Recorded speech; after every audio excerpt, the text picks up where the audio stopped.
Alright, take 6. Hey guys, welcome back to my YouTube video. Today, I'll be talking about the development of the gaming industry through YouTube's changes and how it has affected the quality and expectations of gaming content on YouTube.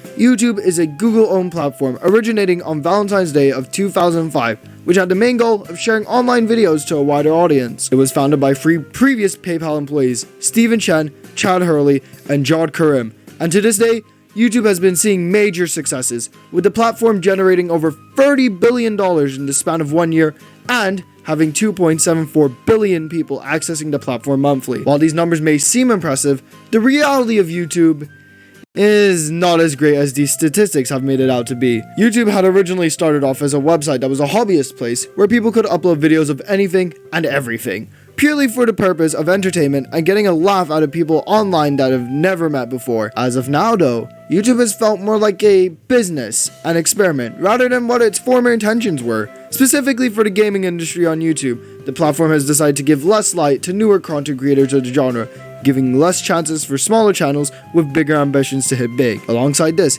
they promote content that's rather unsafe and distrustful. And these videos surprisingly go unpunished by the platform. And finally, several YouTube creators have been blinded by the path of greed, making their whole channel and methods of content creation as being overall scummy and unsettling, leaving YouTube as a undesirable platform. So, what really led to this development for the gaming industry on YouTube? To YouTube's change of a place of sincerity to a large marketing platform? Well, let's get right into the video. To educate you, let's look at the history of gaming videos on YouTube. Starting from roughly 2011, gaming content started to adopt the Let's Play style, with lots of popular content creators at the time following this formula, and its popularity moving into 2014. These videos didn't have a high amount of editing put into them, mostly because almost everyone on the platform at the time was highly inexperienced. In 2015, YouTube opened a subsection to their company called YouTube Gaming, a platform exclusively dedicated towards gaming videos, giving more light and relevancy onto the genre as content creators slowly became more professional, until they discontinued in 2019. In the same year, things started easing up in restrictions, and 2020 locked us up in our houses. And things only got worse from there. YouTubers were forced to comply with COPPA, otherwise known as the Children's Online Privacy Protection Act, making them have to label if their videos were for kids, limiting the interactions the audience could have, or doing less promotion in the algorithm if it wasn't targeted at a younger audience. This same year also added YouTube Shorts, and from this point onwards, things started to get even worse. 2021 introduced stricter policies to the community guidelines, and around this time, YouTubers are starting to follow more of a formula to making content, which resulted in production of more videos that are less about sincerity, but more about the desire of making money fast. From making thumbnails, to starting videos, to methods of editing, to pacing of videos, to creating cheap ways to make viewers stay and watch, only for them to be possibly dissatisfied with the lackluster ending that some of these videos create. And that is basically where we stand right now. A platform that used to be a haven for people to do dumb stuff for the sake of entertainment has now shifted towards a business product where people can make a living off it. Take YouTuber TommyInnit, for example. Hey, I'm being serious here. He, along with several other content creators of the gaming genre, have had awareness of this platform's slow downfall. In TommyInnit's video, YouTube's Changed, he states that it's no shock to you all, YouTube's changing. And it has changed. People used to have no idea what the hell they were doing on here. They were just doing what they thought might be good. And now it's very different. People know what is good, what works, and they know how to become the most popular YouTuber, man. This is a very valid point, and it perfectly shows why these bigger YouTubers end up becoming big names. They know the formula for success, they understand the mechanics behind it, they know how to utilize it to reach a wider audience to make their presence on the platform stand out. So, they follow it. They morph their whole channels around this formula to make their success. But at what cost? The sense of sincerity that these YouTubers originally had gets thrown away for the ideals of success, but these lesser known content creators, majority of the time, don't chain themselves to this easy pathway to fame, and as such, they don't see as much success as the next guy. It results in a collection of videos where fame becomes an unobtainable pipe dream for some minuscule YouTubers, whilst larger content creators force the YouTube formula onto themselves, ultimately binding them to their branding, and will result in a loss of motivation, burnouts, and in the worst scenario, retirement. So, as a summary, neither side wins. Either you become a name that stays in obscurity, or you become some big shot creator that loses their sense of what real emotions are. But this isn't the only reason for the platform's change. When looking back at the very start of YouTube's launch, people would call you crazy if you said that you wanted to do YouTube content creation as a full-time job. The concerning fact is that this is something that people can actually say and do now. Back in 2005, YouTubers were very inexperienced and looked at the platform as no more than a simple place for creating videos and showing how dumb you can be once the camera points towards you. Now, lots of gaming YouTubers at the time did tend to upload a lot, but I think we can agree that we didn't associate these YouTubers with greed. However, current YouTubers tend to achieve fame for the pure goal of money. That's why there tends to be so many scams that happen on YouTube. Taking a step away from the gaming industry real quick, Jack Doherty, Haley Welsh, Logan Paul, all of whom have done various big crypto scams, which as a result have left people losing thousands to millions of dollars. But these are just scratching the surface of what some YouTubers will do to make a cheap buck.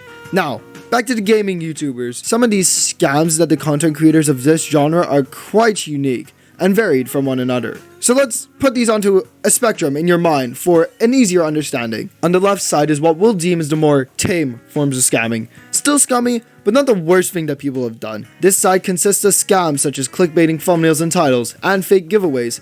Types of scams that may not hurt a person physically or mentally, but still prove a sense of distrust between creator and audience. Then we move to the right side, which we'll call the lethal forms of scamming.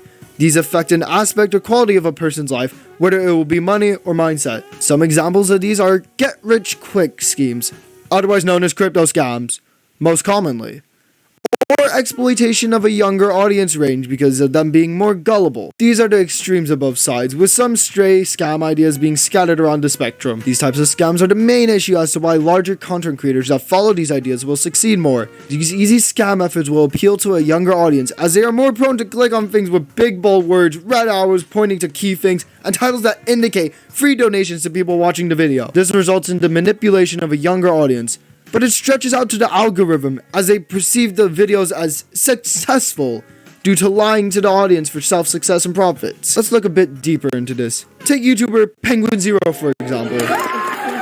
Yes, thank you, I'll be here all day. He expresses the same idea that I have, that these content creators will essentially give up their whole identity as long as they can make an easy buck. Charlie says, So I looked into this Allier character, and in a nutshell, Allier is what it looks like when you sell your soul to make money. He's YouTube's premier clickbaiter for children. He'll play whatever game's just really popping off, just whatever game's banging and slapping and making their parents' wallets cry that has the largest audience of children. this is my exact point. Manipulation. It's exactly why when you scroll through a For You page on YouTube, you're likely to find one of these videos that will be trying to persuade you into clicking like a life is on the line. And just like this idea of YouTube content creation being a formula, it can be easily reused.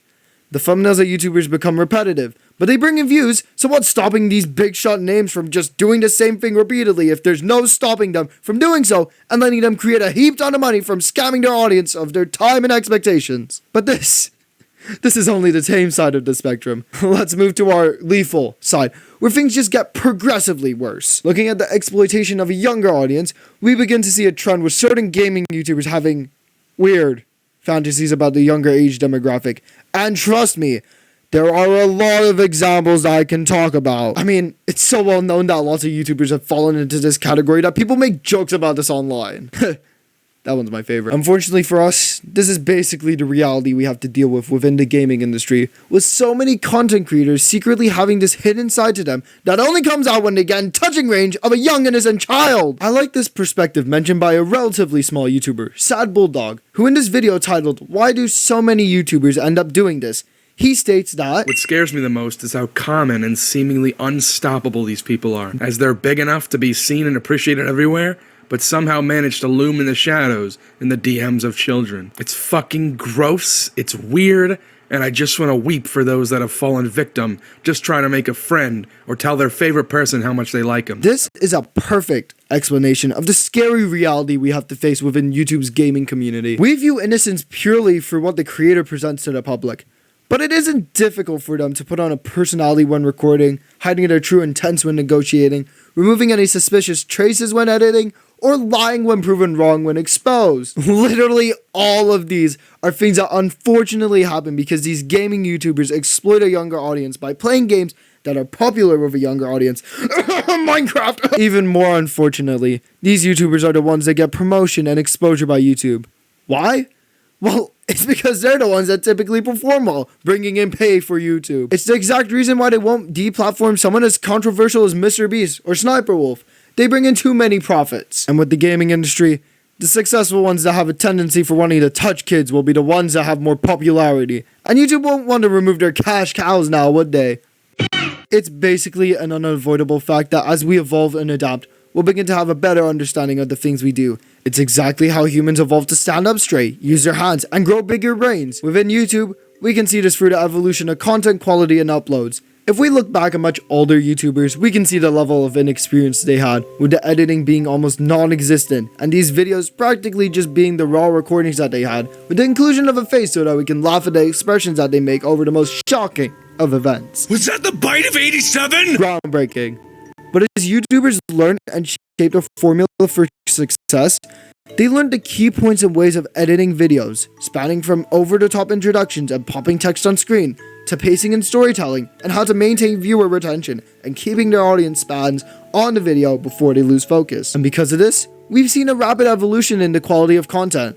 But at the same time, there are issues that need to be mentioned alongside these. For instance, this change in content, and everyone knowing what's good and bad for YouTube videos, will result in a compilation of the same type of videos, where people will end up with similar video ideas, executions, editing styles, and more. Hell, the font Comica Access is probably the most popular font nowadays, all because of these videos with the same editing style.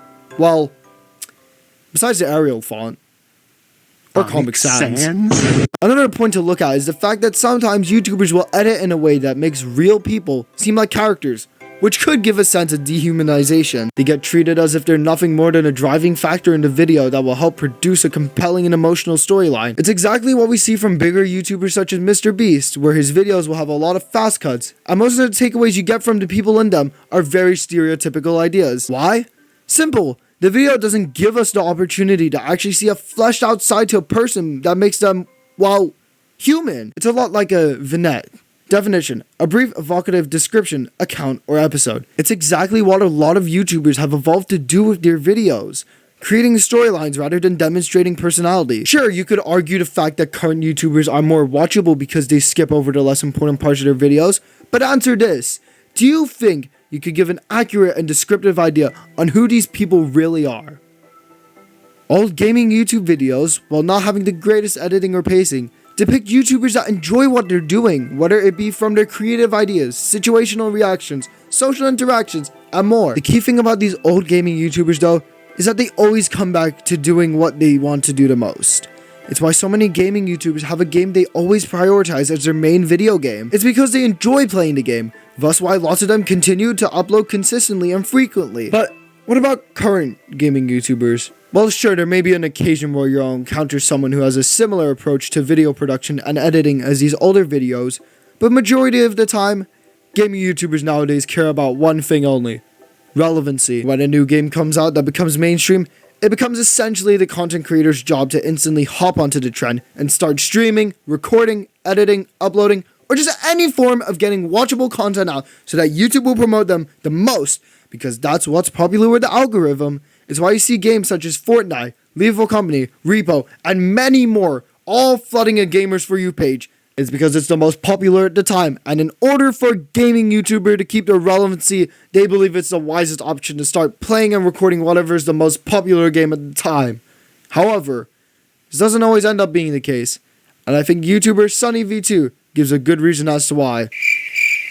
Nah, whatever, just play the clip. Well, the videos and the channel popularity are often based on the popularity of something that's totally out of their control, the popularity of the game. On top of this, there's unlimited competition for the genre considering the low barriers to entry. Finally, differentiation beyond skill level is extremely difficult given the thousands or even millions of channels available for viewing. If you're a gaming YouTuber and want to avoid irrelevancy, it seems as though you have to offer something unique. That's it. Uniqueness. With so much variety within YouTube's gaming community, it's no surprise that you'll eventually begin to see videos of the genre as unoriginal and boring. If you aren't going to be able to determine your success and the long-term successes of a video game, then constantly hopping between games might not be the best option to keep a subscriber base. Now, why do I think this? Well, it's actually not that difficult to understand. If you're constantly interchanging what video games and what genres you're shaping your channel around, fans of a specific game that you used to heavily promote may not fancy the current games you're playing, and as such, your big subscriber base might in reality just not care about you anymore. I've seen this exact thing happen with one of my favorite YouTube channels, The Underdogs.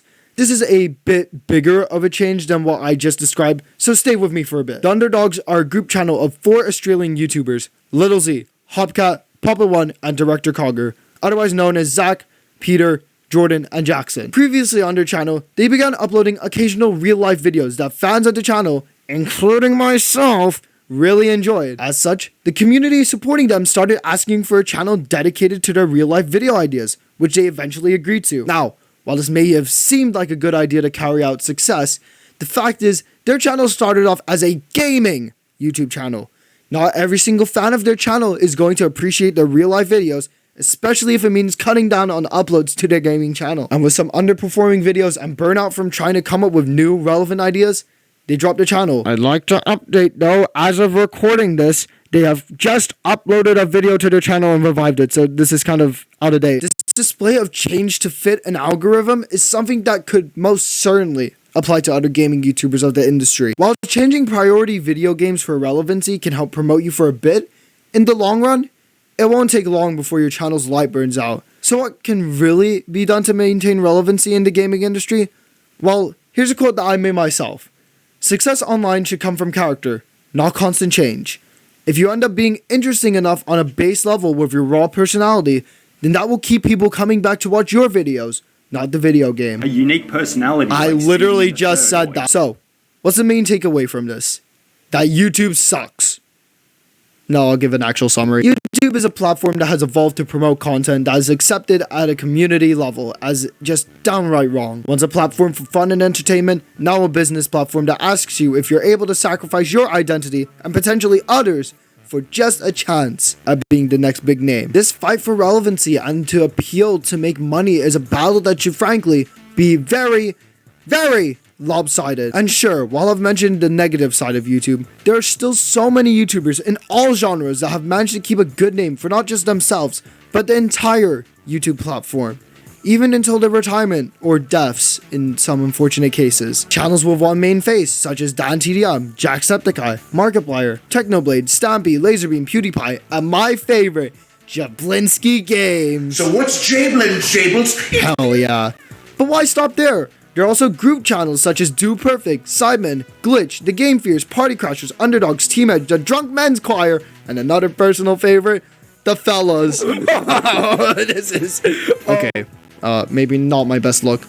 But why stop there? Even smaller and underrated YouTubers that I've found and some I've talked to have some ideas that could make them big names, but unfortunately for them, the algorithm prefers if they stayed as unknown names. Some underground names such as Sad Bulldog, Red, The Unlucky Gamer, Big Boyga, Director Cogger, Fly Guy 64, Sajin, Specs, Triceps, Yukena, Ramen Roman, and lastly, the most important one of them all, me. Holy shit, I'm beating the kids. Okay, we can stop playing clips that are gonna incriminate me. With all this good on the YouTube platform, it gets outweighed by the bad.